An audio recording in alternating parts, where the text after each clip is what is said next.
Novamente, estamos nós aqui nessa quarentena, minha rapaziada. Tudo bem com vocês? Hoje nosso tema é a reforma da igreja. A reforma. Reforma, gente, vem de mudança, né? Quando você vai fazer uma reforma na tua casa, você vai mudar ela, você vai modificar ela, você vai reformar, vai dar uma nova forma às coisas que você tem aí na sua casa quando é uma reforma em casa. Agora, quando a gente fala de reforma da igreja, quer dizer que vai se pegar a forma cristã, a forma católica, da igreja católica, e vai se reformá-la.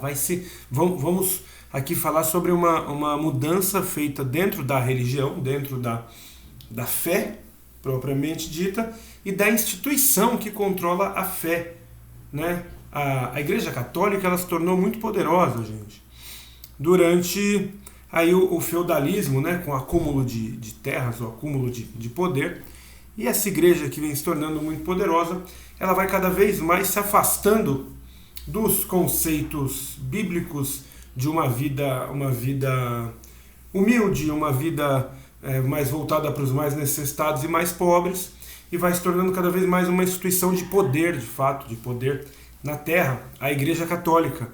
Isso desagrada alguns sujeitos, e eles são importantes porque eles vão criar essa reforma, e o reflexo disso hoje são as religiões cristãs, mas não católicas, né? A gente conhece muito no Brasil como as igrejas evangélicas, em certa parte, né?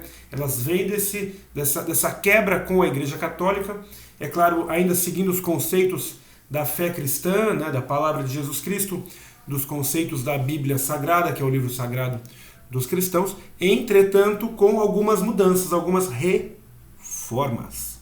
Ok? A primeira que a gente tem que falar, ela aconteceu na Saxônia, né? Um monge alemão chamado Martinho Lutero, em 1517, ele descobre que a Igreja Católica ela está trabalhando na venda de indulgências, né? A simonia. O que é a simonia? A simonia, gente, é a venda de favores e de peças sagradas para que os pecados das pessoas sejam que os pecados eles se acabem, que as pessoas tornem-se dignas do reino dos céus, né? A igreja ela começa a vender artefatos que são tidos como artefatos santos, artefatos da fé que faziam parte da vida de Cristo e dos santos, e os perdões também passam a ser vendidos em troca de dinheiro, né? Em troca de favores para a igreja. Quando Lutero, em 1517, descobre que as indulgências estão sendo vendidas ali, e com autorização do Papa, o Papa Leão X, né, com o objetivo de arrecadar fundos para a igreja, ele se revolta publicamente. Ele apresenta publicamente um texto com 95 teses, né, e esse texto dele, com 95 teses, ele vai refutar essas bases da igreja, essas bases financeiras que a igreja começa agora a apresentar, né, a venda de indulgência, a venda da simonia.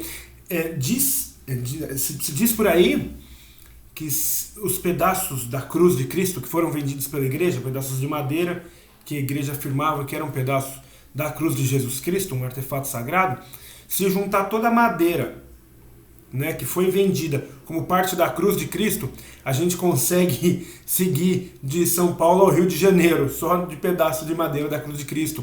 Ou seja, eram vendidos artefatos sagrados que na verdade não eram artefatos sagrados de fato, né? Isso é uma coisa muito complicada para a gente pensar dentro da religião, e o Martinho Lutero ele ficou revoltado com isso, né? Ele criou as teses dele que iam ainda assim a favor da Igreja Católica, da fé cristã, mas contra esses conceitos, esses preceitos aí agora que estavam sendo utilizados pela Igreja Católica, né?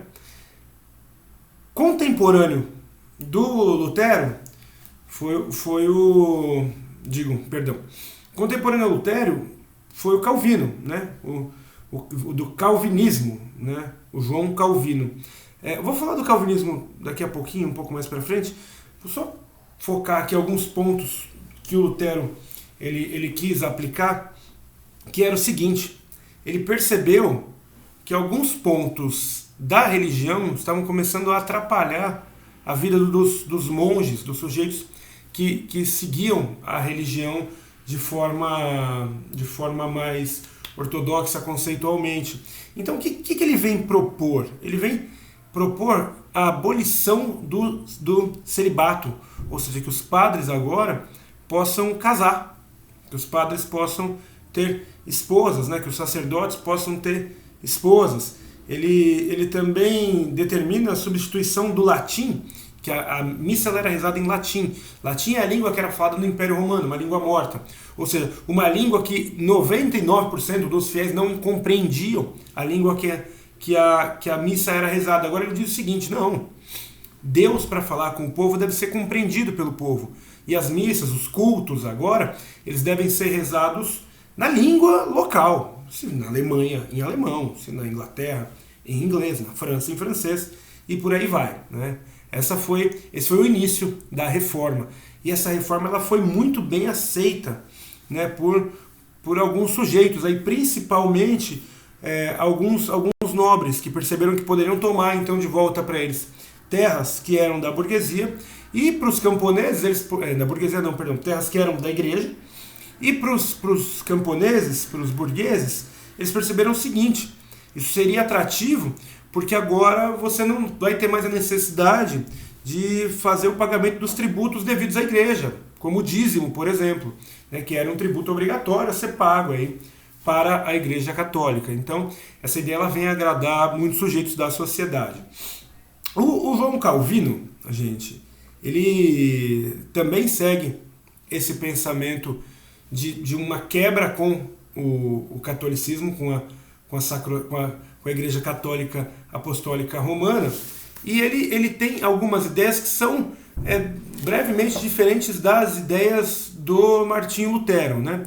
O Calvino ele se refugiou em Genebra, né, em 1536, porque ele começou a seguir as ideias luteranas, só que ele percebeu que as ideias luteranas também não satisfaziam a fé dele, não satisfaziam o conceito dele do que era a vontade divina, né? O Calvino ele tinha uma crença que chamava-se predestinação absoluta. Ela quer dizer o quê? Que você já nasce predestinado por Deus à salvação ou à danação, né? Não cabe a nós aqui pensar que as nossas atitudes de fato aqui vão mudar a ideia de Deus. Deus já sabe o início e o fim, né? Deus é infinitude, é presença em tudo. Então, para que nós tivéssemos a vida eterna, é claro, nós deveríamos viver segundo os conceitos da Bíblia, os conceitos de Deus, mas o nosso futuro, além vida, já era pré-definido por Deus. Ou seja, se você tem uma vida de riqueza, é porque Deus te predestinou a ter uma vida de riqueza. Se você tem uma vida pobre, humilde, é porque Deus te predestinou a ter essa vida. Cabe a nós, cabe aos seres humanos aí, nesse período, aceitar essa realidade. E a aceitação dela, vivendo dentro dos conceitos da igreja, você já nasce sabendo que Deus vai te salvar, porque você acredita nisso, você é um sujeito que vai seguir, né, os conceitos cristãos.